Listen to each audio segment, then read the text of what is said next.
네, 오바마 케어에 대한 그 보조금 지급이 올 연말에 종료되잖아요. 이런 가운데 여당인 공화당이 그것을 대체할 적당한 대안을 지금 찾지 못해서 아주 고민에 빠졌다라는 그런 소식입니다. 왜냐하면 내년에 또 중간 선거가 있는 해인데 이걸 제대로 대처하지 못하면 국민들의 민심이 완전히 떠날 것이기 때문입니다. 자, 트럼프 대통령이 앞서 건강보험 보조금을 보험사에게 지급하는 대신에 국민들에게 직접 지급하자라면서 일종의 가이드라인을 제시한 바 있죠. 하지만 사실 문제가 좀 촉박한 시간입니다. 이 촉박한 시간 때문에 공화당이 당내 합의를 이루는 데에 지금 상당한 어려움을 겪고 있다라는 분석입니다. 민주당 의원들은 보험료 폭등을 막기 위해서 일단 보조금 지급을 1년 더 연장하자라는 그런 입장입니다만은 이 오바마 케어에 반대하는 공화당은 연장은 있을 수 없다. 그러니까 오바마 케어라는 이름 자체도 마음에 안 드는 거예요. 아니 트럼프 행정부가 들어선 지 얼마나 시간이 이렇게 지났는데 언제까지 오바마 케어? 약간 이런 생각도 있는 거죠. 그러니까 오바마 케어 자체를 연장하는 것은 공화당은 싫은 겁니다. 대신 어떤 형태로든 국민들이 피해를 입지 않게 또 국민들에게 도움이 될 수 있게 무언가 만들어서 그걸 뭐 일종의 트럼프 케어라든지 이렇게 바꿔서 만들고 싶은데 뭘 어떻게 만들어야 될지 그 대안을 지금 제대로 의견 일치를 보지 못하고 있다라는 것입니다. 자, 다음 달 둘째 주에 그러니까 12월 둘째 주에 오바마 케어 보조금 지급 연장안에 대한 이 표결이 이루어질 예정인데요. 오바마 케어 보조금 종료는 이제 다음 달 말 12월 31일로 끝납니다. 근데 다음 달 둘째 주에 이제 표결이 있을 예정인데 공화당이 다수당인 만큼 뭐 현재로서는 오바마 케어의 연장이 통과될 가능성은 저는 뭐 제로라고 봅니다. 없다고 봅니다. 그런데 이제 문제는 그래서 이제 오바마 케어를 없애버리는 것은 좋은데 그렇다고 치고 거기까지는 해낼 수 있겠습니다만은 그 다음에 적당한 대안을 만들지 못하고 있다라는 게 지금 공화당의 고민입니다. 보조금 지급 연장안이 부결이 돼서 이제 당장 오바마 케어는 없어진다 하더라도 당장 내년부터 그러면 이 보험료가 당연히 이제 급증하게 되잖아요. 정부 보조금이 없어지게 되니까 그 여론의 화살은 결국은 공화당에게 갈 수밖에 없다라는 것입니다. 예를 들어서 지금 뭐 소속은 공화당이고 정치적 성향도 그 보수고 공화당 쪽이고 그리고 뭐 트럼프 대통령도 지지하고 뭐 이러는 사람이라고 치자고요. 그런데 당장 내가 오바마 케어를 몇 년 전부터 이제 갖고 있었는데 이게 이제 보조금이 없어지니까 예를 들어서 내가 한 달에 뭐 450불 내던 게 900불, 1000불 뭐 많은 경우에 한 3배까지 올라갈 수 있거든요. 그럼 예를 들어서 뭐 한 1200불로 올라간다고 치자고요. 그러나 아무리 공화당을 지지했던 사람이라 하더라도 당장 내 주머니에서 4,500불 나가던 것이 1,000불 이상 나가게 된다면 이 뭐 마음이 떠날 수밖에 없죠. 소위 말해서 민심이 떠날 수밖에 없는 거죠. 그래서 이제 공화당의 고민이 거기에 있는 겁니다. 그래서 보험료가 급증하게 되면 여론의 화살이 공화당으로 가게 되고 결국 그로 인해서 내년에 중간 선거를 완전히 망칠 수 있기 때문입니다. 공화당으로서는 일단 그 민주당의 보조금 지급 연장안 표결이 이루어질 때 여기에 맞춰서 이제 그 표결을 이제 통과 안 시키는 것까지는 공화당이 숫자로 할 수 있는데 여기에 그 시기에 맞춰서 공화당이 소위 말하는 공화당표 좀 더 디테일하게 말하면 트럼프표 이 건강보험 개혁을 딱 만들어놔서 딱 제시하는 것이 이게 이제 가장 멋있는 시나리오인데 이게 지금 쉽지 않아 보인다라는 것입니다. 내부적으로 의견도 많이 갈리는 그런 모습입니다. 공화당이요. 공화당의 릭 스캇 상원의원은 각 주가 트럼프 헬스 프리덤 계좌를 도입해서 정부 지원을 받아서 그걸 보험사가 아닌 국민에게 직접 전달하는 내용의 법안을 발의를 했습니다. 그러니까 트럼프 대통령이 말한 것과 비슷한 것 그리고 트럼프 대통령이 말한 것을 실행할 수 있는 그런 법안을 이제 릭 스캇 의원이 발의를 한 거죠. 그런데 이제 모든 공화당 의원들이 일사불란하게 그거를 지지하면은 나을 텐데 조금 의견 차이가 있어요. 예를 들어서 이제 공화당 내에서도 극우 성향이 있고 뭐 중도 성향이 있고 이제 그럴 수 있잖아요.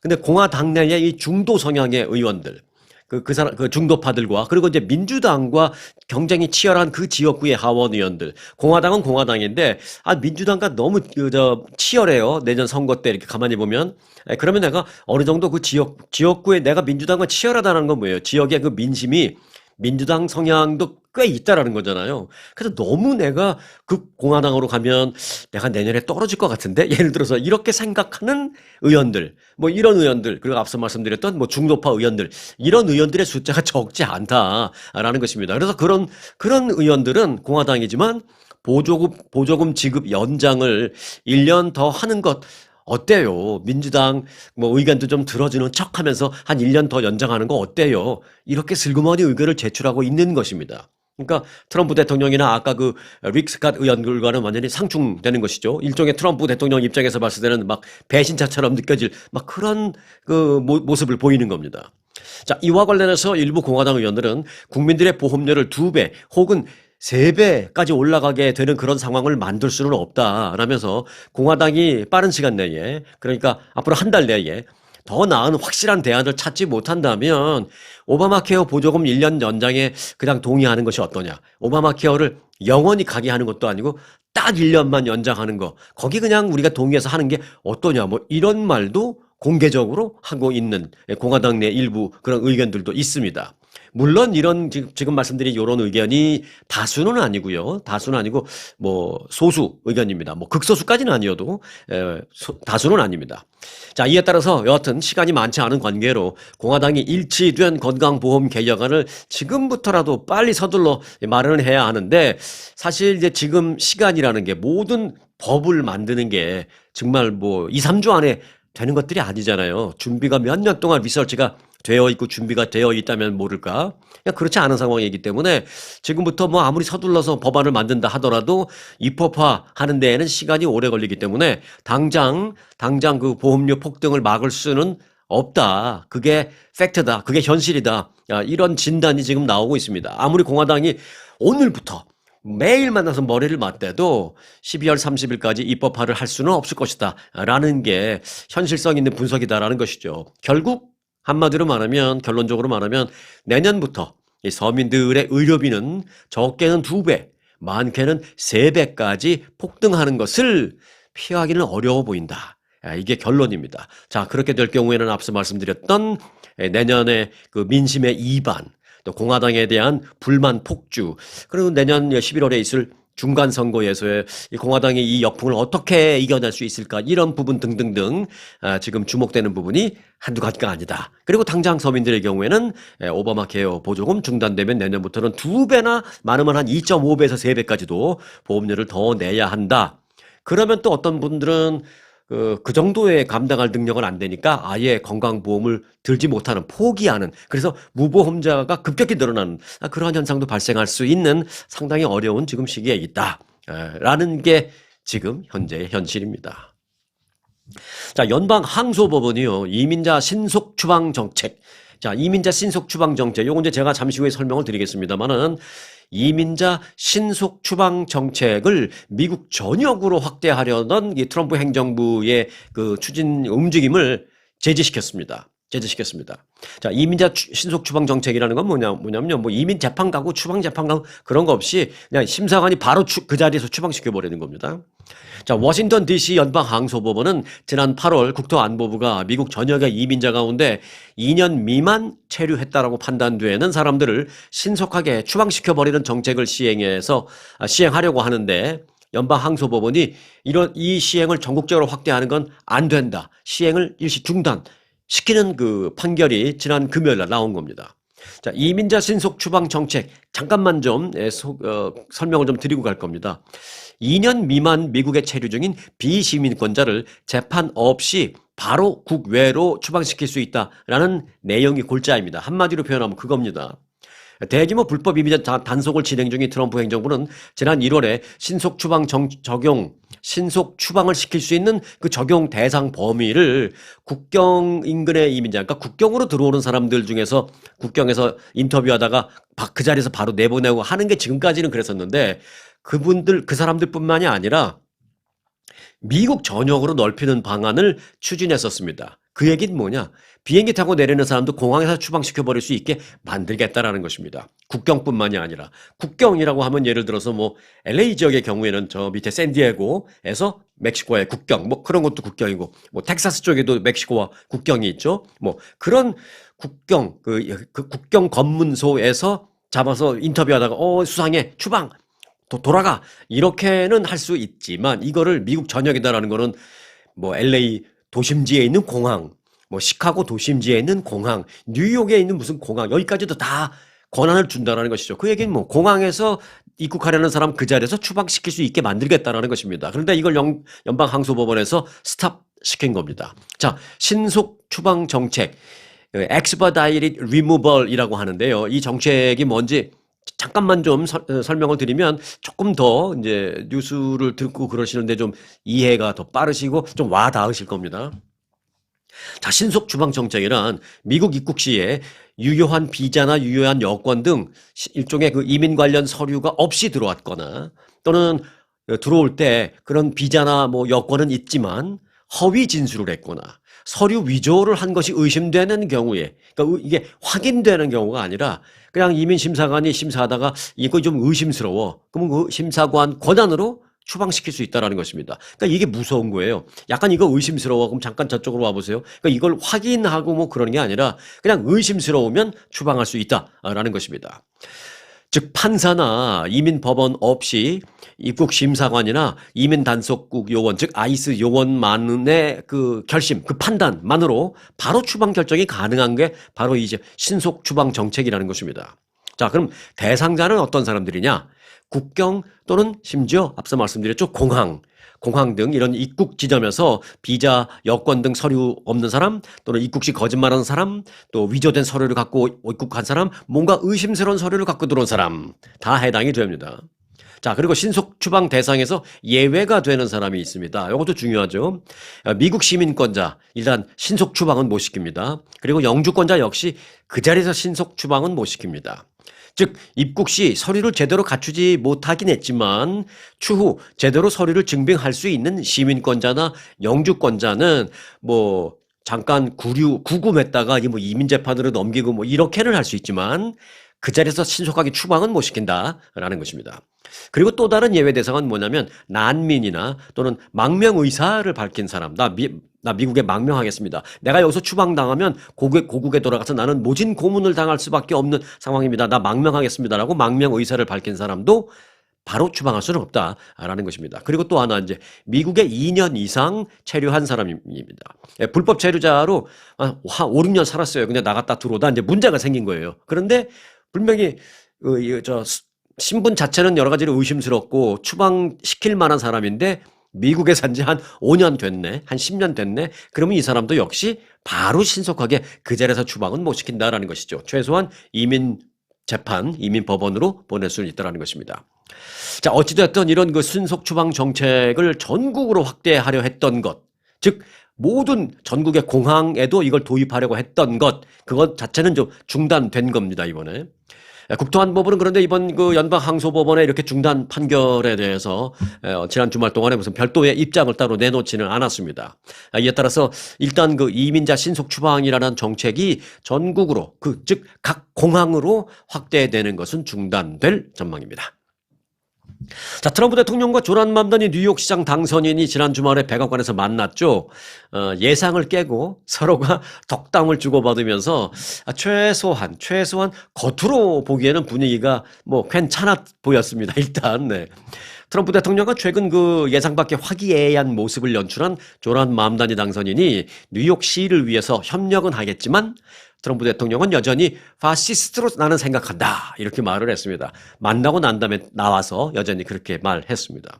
맘다니 당선인은 어제 그 NBC 뉴스 인터뷰에서 트럼프 대통령이 파시스트라고 생각하느냐라는 질문에 대해서 난 과거에 그렇게 말한 적이 있고 여전히 난 오늘 이 순간도 그렇게 생각합니다 라고 답변을 했습니다.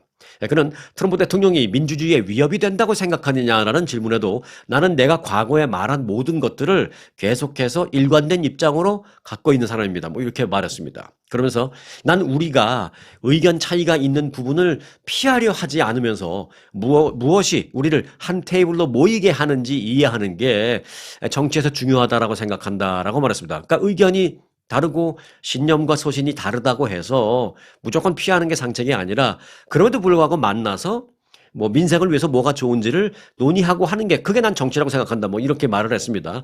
뭐 조란 맘다니 보니까 뭐 말은 잘하는 건 맞습니다. 보니까 뭐 정치인들은 당연히 말을 잘해야 되겠지만 조란맘다니가 말은 잘하는 건 뭐 맞습니다. 그 말과 소신과 신념과 뭐 이런 것이 같다고 볼 수는 없지만 일단 뭐 연설은 잘하고 뭐 말은 잘해요.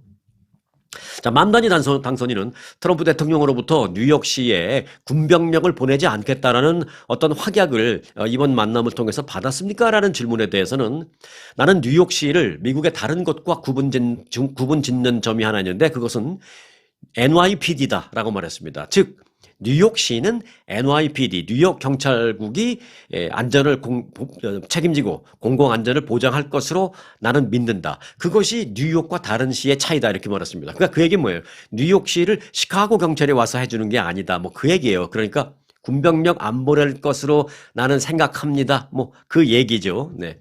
바꿔 말하면 시카고가 다른 도시와 다른 차이점은 시카고 경찰이 책임진다는 점입니다. 뭐 이런 얘기죠. 자, 그동안 뉴욕시에서는 트럼프 대통령이 워싱턴 DC 같은 그런 민주당 성향 도시에 조치를 취한 것처럼 치안 유지를 명목으로 주방위군을 투입하고 뉴욕 경찰을 직접 주방위군이 좀 연방 정부가 통제할 수 있도록 그렇게 하지 않을까? 라고 이제 그렇게 많이 관측이 됐었는데 이번에 트럼프 대통령과 조란 맘다니 당선인이 만나고 나온 후에 맘다니 당선인이 우리 뉴욕시는 뉴욕 경찰에 맡는다 요 말을 한 것 그리고 그 말에 대해서 트럼프 대통령이나 백악관이 주말에 별도로 무슨 SNS나 이런 것으로 특별히 반론을 제기하지 않은 것 이런 것으로 봤을 때는 뉴욕시에 맘다니가 당선이 됐다고 하더라도 트럼프 대통령이 뭐 바로 무슨 주방위군이나 군병력을 투입할 것 같지는 않다라는 그런 분석이 지배적인 그런 상황입니다. 네, 지난 9월 조지아주에서 이민당국에 대거 구금됐다가 일주일 동안에 구금됐다가 이제 그 후에 석방된 뒤에 한국으로 다 귀국한 그 사태 아시죠? 한국인 노동자 317명이 체포됐었잖아요. 구금되고 그중에 한 명만 남고 316명이 한국으로 다 돌아갔는데 그 돌아간 316명 중에 한 50여 명이 최근에, 그러니까 지난주에 다시 미국으로 들어왔다라는 소식이 지금 타진됐습니다. ABC 방송이 보도한 건데요. 조지아주의 그 현대와 LG 합작 전기차 배터리 공장 관계자이자 구금됐던 그 김모 씨의 인터뷰를 인용해서 ABC가 보도했습니다. 구금됐었던 한국인 엔지니어 약 50명이 지난주에 미국에 다시 입국했다라고 보도했습니다. 근데 이건 뭐 사실로 확인된 겁니다. 자, 보도를 보면 지난 9월 구금 사태 때 억류되었던 한국인 317명 가운데 316명이 들어갔는데 그중에 100명 이상의 그 B1 비자, 즉 단기 상용 비자죠. 단기 상용 비자 B1 비자가 그 100명 이상에게 다시 복원이 됐다라고 합니다. 근데 어떻게 보면은 그때 B1 비자 갖고 왔다가 그 곤욕을 치르고 돌아갔는데 다시 B1 비자를 내줬다? 그게 뭐? 라고 할 수 있는데 상황이 많이 바뀐 상태에서 내준 B1 비자입니다.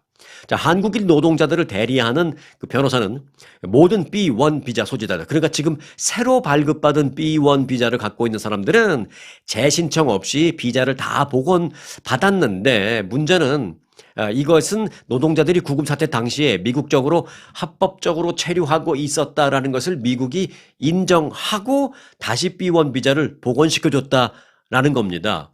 다시 말해서 뭐 지금 B1 비자는 전혀 새로운 카테고리의 새로운 다른 비자를 줘서 이제는 들어와서 일해도 돼. 그게 아니라 그 당시에 체포되고 구금되고 있었을 때 갖고 있던 B1 비자를 그대로 똑같은 것으로 다시 리뉴 시켜준 거예요. 이제 시간이 좀 지났으니까. 그 얘기는 뭐예요? 근데 그리고 이제 들어오라고 하고 실제로 들어온 겁니다. 다 입국심사관에서 통과된 거고. 이건 뭐지? 그러니까 어찌 보면 미국 연방정부가 스스로 모순에 빠지는 그런 그 조치를 취한 겁니다, 지금. 결국 당시에 체포와 구금이 잘못된 처사, 즉 위법한 처사였다라는 것을 미국 정부가 이번에 스스로 인정한 꼴이 된 겁니다.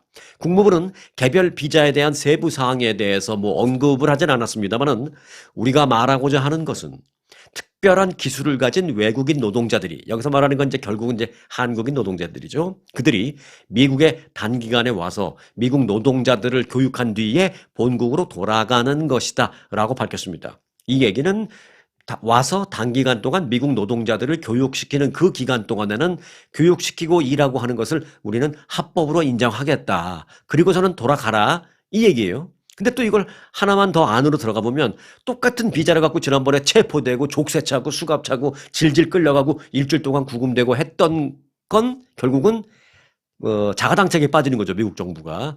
우리가 조치를 잘못 취했다. 우리가 뭐 잘못한 조치를 취했다. 위법한 조치를 했다. 뭐 이걸 스스로 인정한 겁니다. 그걸 스스로 인정하는 한이 있더라도 한국인 노동자를 불러올 수밖에 없는 상황이기 때문입니다. 왜요? 그 조지아주 현대 LG 합작 배터리 공장 지금 몇 달 동안 9월, 10월, 11월 석 달 동안 석 달 가까이 지금 탱탱 놀고 있기 때문입니다.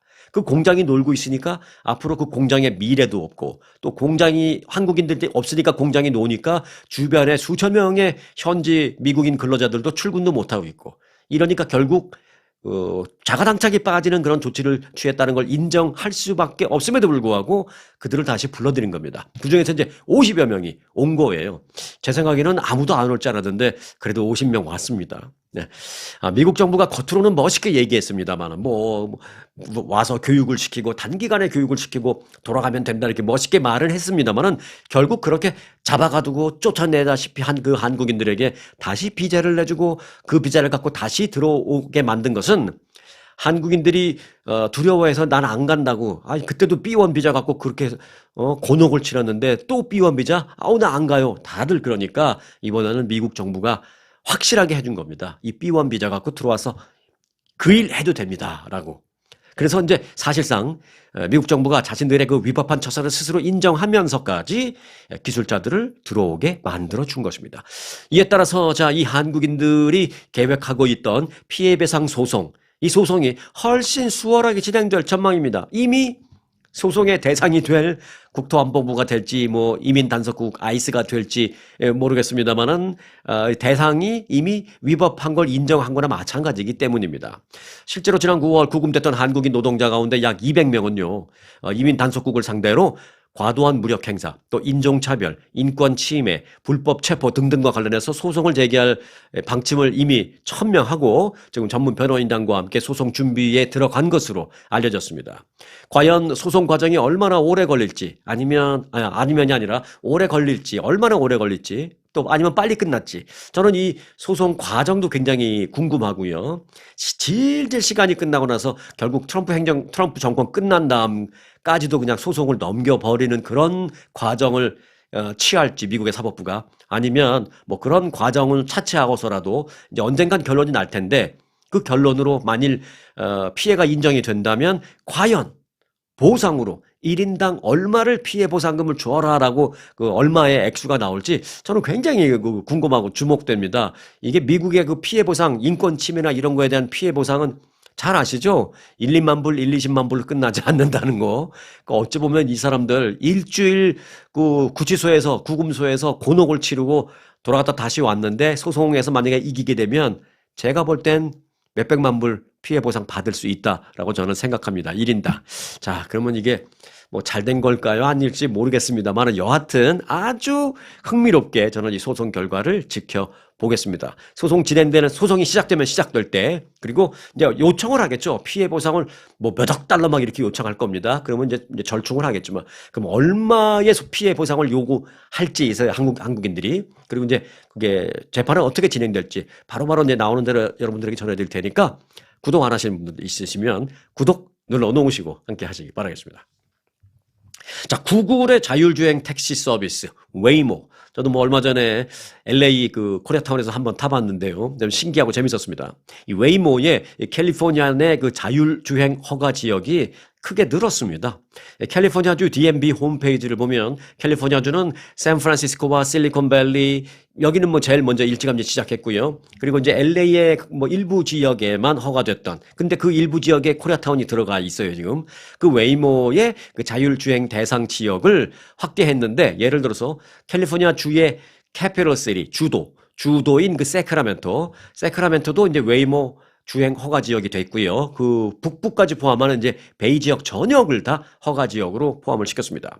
또 LA는 LA 주변과 그 웨스트 LA, 베벌리 힐스, 웨스트 LA 그리고 이제 코리아타운 여기에만 국한이 됐던 그 자율주행 허가 지역을 더 확대시키고 어디까지 확대시켰냐면요. 저 남쪽 끄트머리 샌디에고 거기까지 확대를 시켰습니다.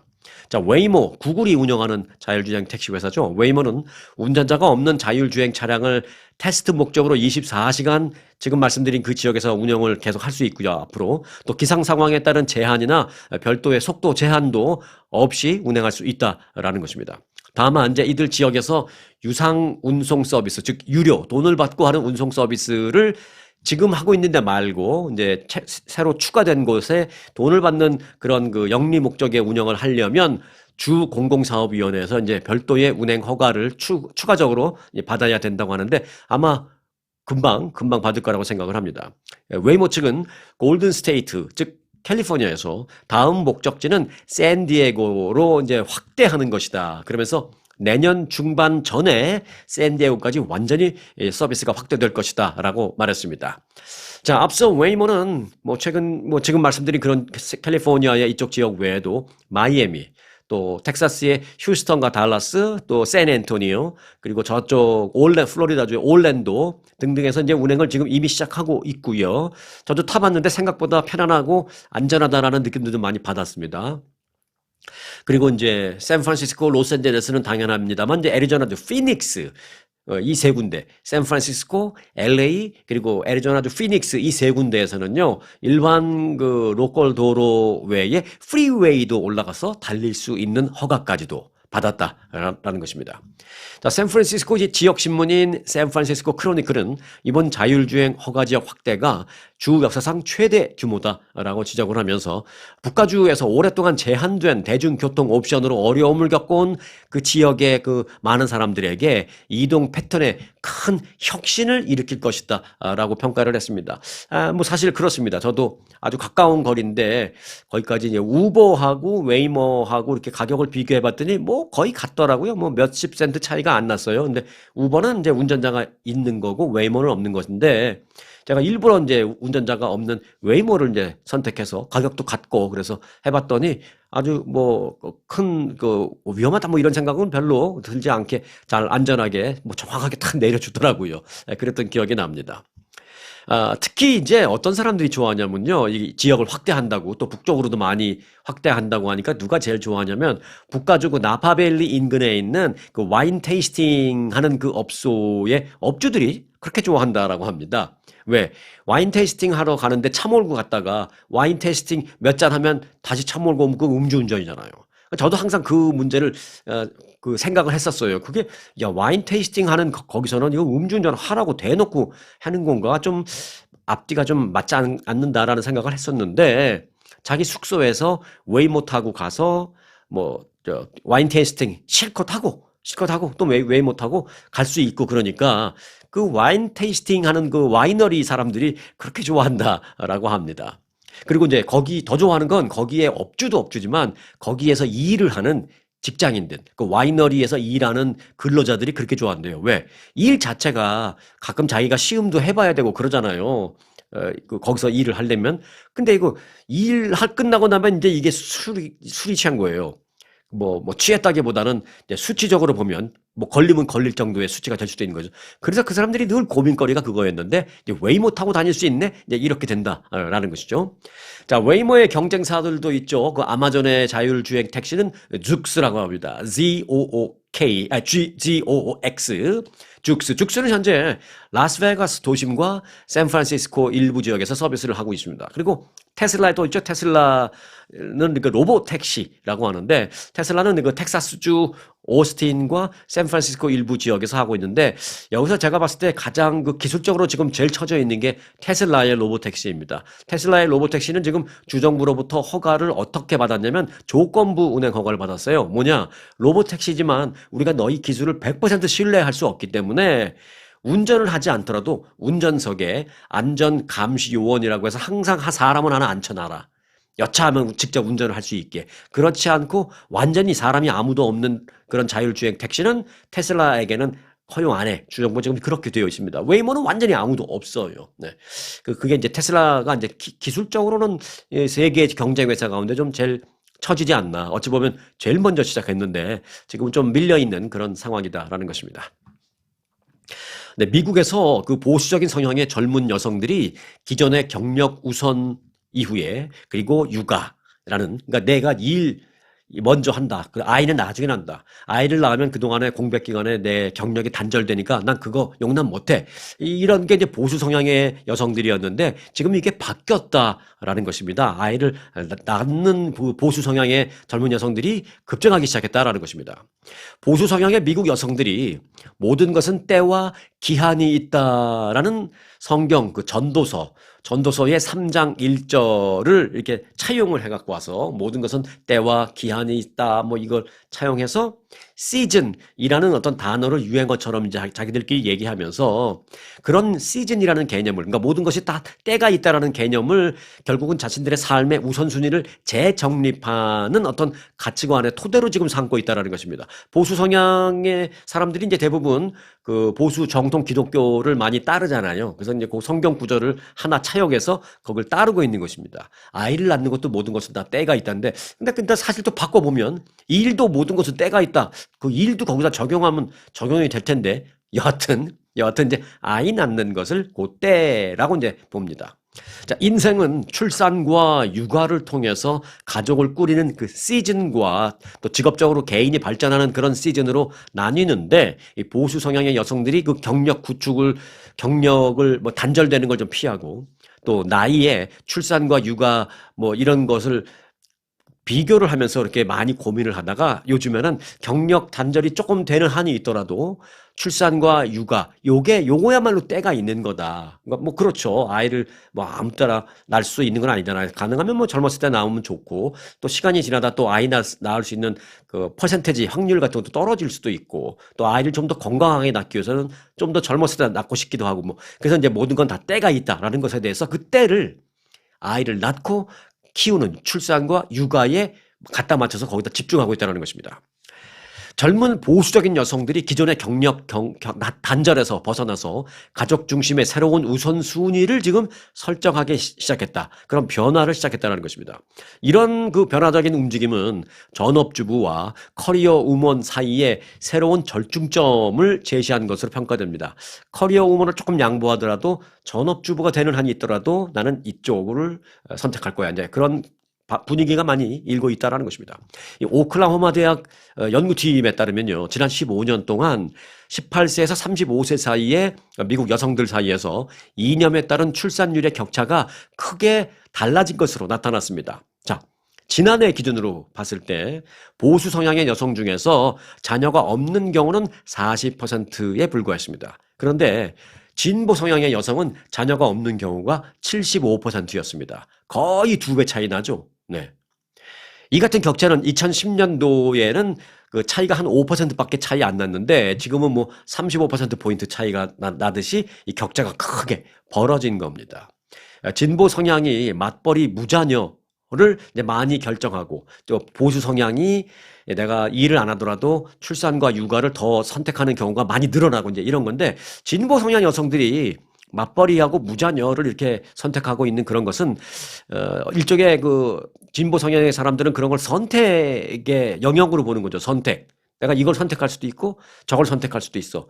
내가 출산과 육아 선택할 수도 있고 뭐 선택하지 않을 수도 있어. 뭐 이렇게 보는 관점인데 비해서 그 진보 성향 사람들은 여성들은 그런 비해서 보수 성향의 여성들은 그런 출산과 육아를 이제는 선택의 문제로 보지 않고 일종의 의무의 문제로 보기 시작하는 그런 변화가 일고 있다. 이런 얘기입니다. 그래서 마가 젊은 여성들 사이에서 이런 변화가 요즘 들어서 크게 일고 있다라는 그런 트렌드 얘기를 한 가지 좀 해드렸습니다.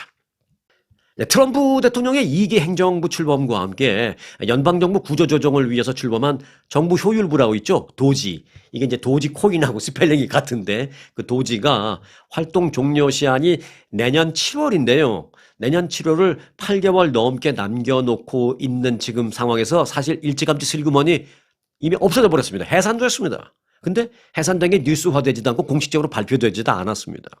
트럼프의 그런 어떤 타코 스타일이 이 때문에 또다시 도마에 오르고 있습니다. 스캇 쿠퍼 인사관리처 국장은 정부 효율부의 현재 상황에 대한 그 질문에 대해서 그것은 이제 즉 도지 정부 효율부는 이제 더 이상 존재하지 않습니다.